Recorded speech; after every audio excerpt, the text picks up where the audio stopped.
Only one day is left until the biggest annual live kids show on the planet takes place, Nickelodeon Kids' Choice Awards. With Nickelodeon being one of the biggest cable channels for more than 20 years, it's time to dig deep into what Nick is all about.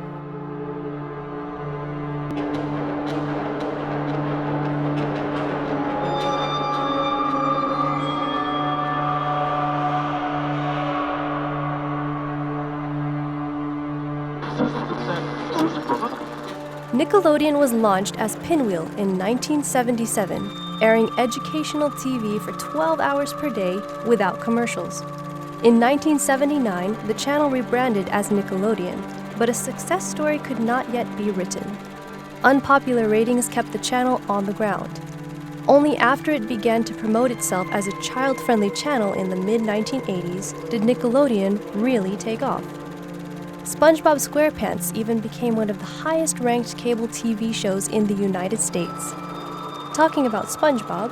Finally, I couldn't speak to you today without mentioning our friend SpongeBob Squarepants. Believe it or not, SpongeBob marks its 10th anniversary in 2009, and we do in fact live in a SpongeBob world, because our beloved Sponge does capture the essence of what our brand really stands for. So if SpongeBob is the core of Nickelodeon, it would be fair to check what the show's episodes are like, right? Okay, that didn't work at all. It only seemed to increase their appetite for wieners. We need stronger tactics. Right, something that would make Mr. Krabs' whole wiener thing blow right up in his face. Yeah, blow up. Make me lots of money. Bye, Squidward. Bye, Mr. Krabs. Bye, Squidward. You said bye, Squidward, twice. I like Squidward. Well, I guess I don't need this disguise anymore.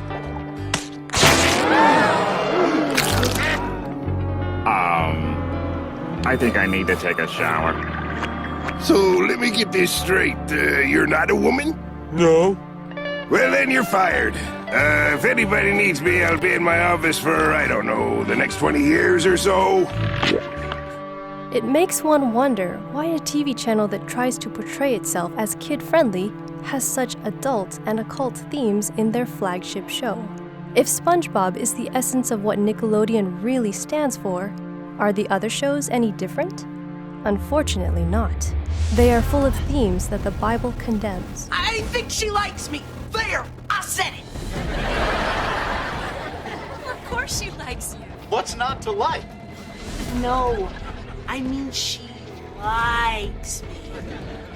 You know, like, oh, remember that show on the Animal Channel where the female giraffe liked the male giraffe, so she started... We understand, we understand. All right. Yeah, you're probably right. Thanks. I gotta go direct our video. Wanna watch the Animal Channel? Where's the remote?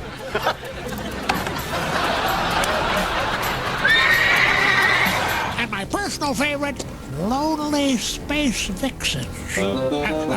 That's for after you go to bed. The Bible makes some pretty clear statements about pornography. But I say to you that whoever looks at a woman to lust for her has already committed adultery with her in his heart. Matthew 5:28. Nickelodeon is promoting the exact opposite. Embrace pornography, and with that, sexual immorality. It's okay to lust after other women besides your own wife. Why do you think they preach these messages to such young children? Because Satan knows. Train up a child in the way he should go, and when he is old, he will not depart from it. Proverbs 22:6. What about homosexuality? In 2016, Nickelodeon announced the first married gay couple in a Nickelodeon cartoon. Loud House was the lucky winner. This is Little Bo Sleep.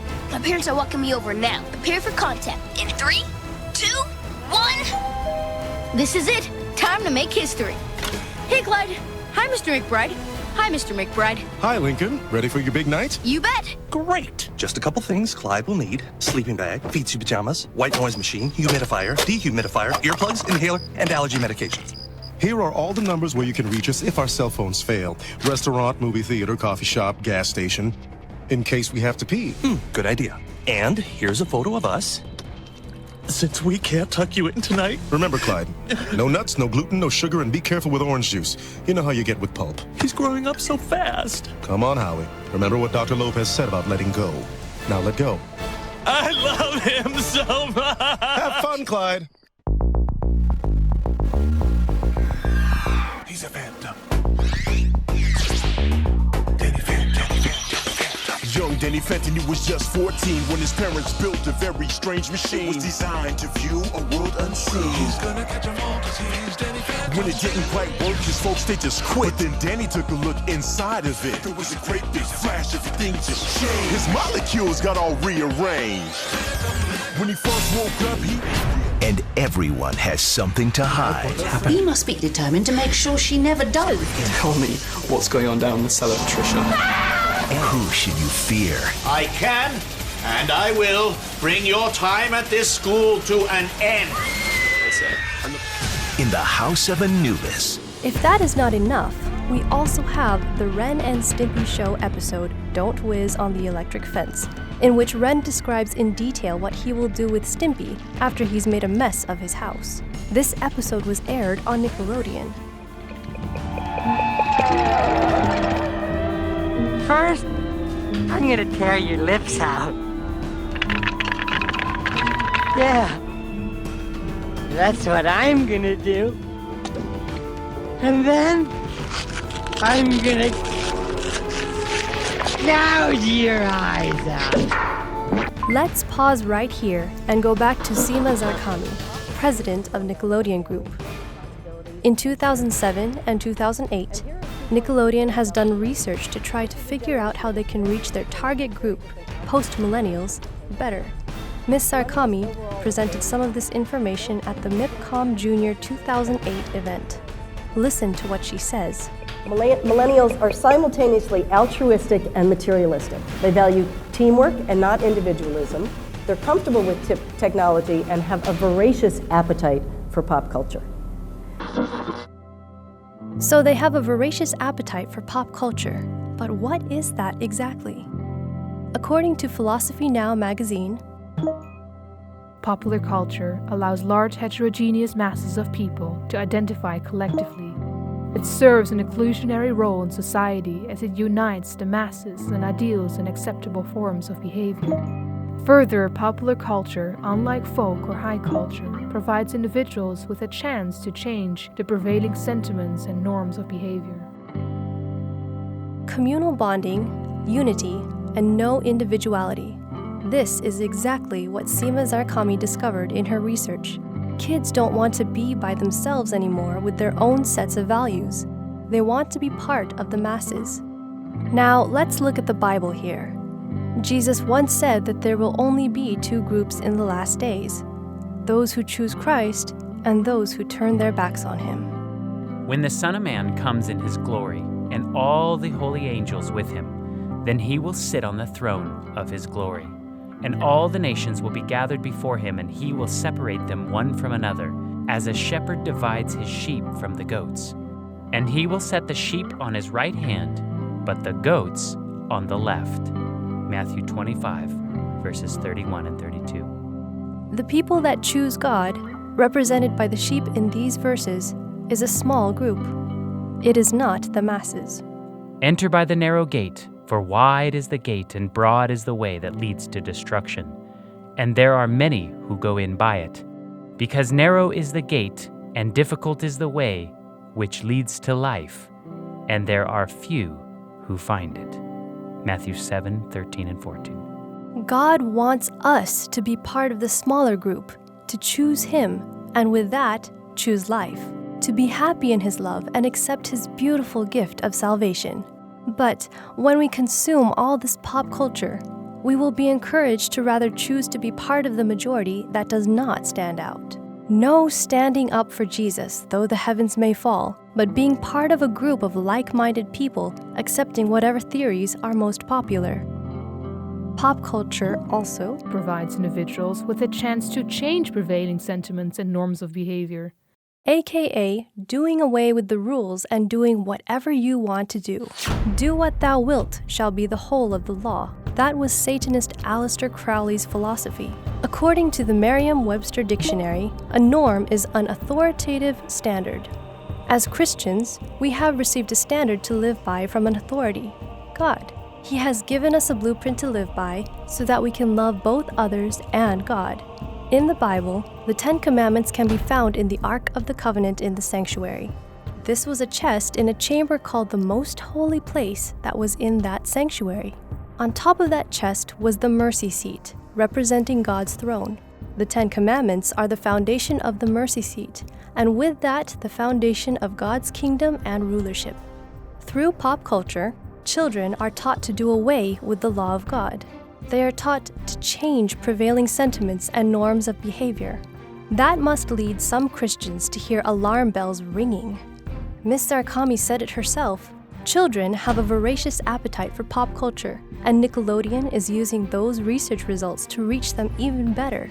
They are feeding them pop culture, airing shows with provocative messages that will not lead children to become more like God and good citizens in society, but become changed into the things they behold.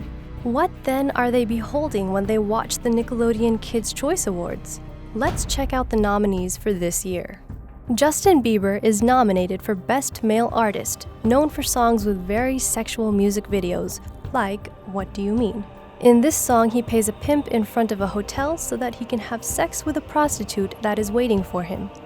The director of the music video is Brad Furman, known for directing only R-rated movies.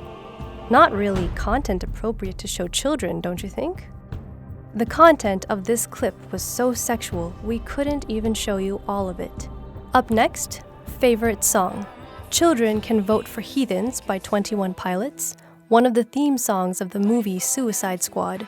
Both the film and the song are glorifying sin and are making evil seem good. Listen to the lyrics. Just because we check the guns at the door doesn't mean our brains will change from hand grenades. You love another psychopath sitting next to you. You love another murderer sitting next to you. You think I'd get it sitting next to you. But after all I've said, please don't forget. All my friends are heathens, take it slow. Wait for them to ask you who you know. Last but not least, Best Movie Actress Amy Adams. She plays Lois Lane in Batman v Superman: Dawn of Justice. The Superman comic book and movie series are known to be very Gnostic, which means that the gospel story is flipped upside down. Satan is actually good, and Jesus is bad. Sin sets us free, and it was just fine that Eve ate the apple in the Garden of Eden. Check out our documentary, The Replacement Gods, for more information about how Superman is Gnostic. As professor in communication at the University of Texas, Brummett explains in his book Rhetorical Dimensions of Popular Culture, pop culture is informed by the mass media, like Nickelodeon. Is there danger in allowing children to watch TV channels like Nickelodeon and letting this supposedly kids' TV babysit the next generation? It all comes down to this. Do you want your kid to walk through the straight gate with the faithful minority? Or allow him to tread the broad road with the unfaithful masses? Train up a child in the way he should go, and when he is old, he will not depart from it. Proverbs 22:6.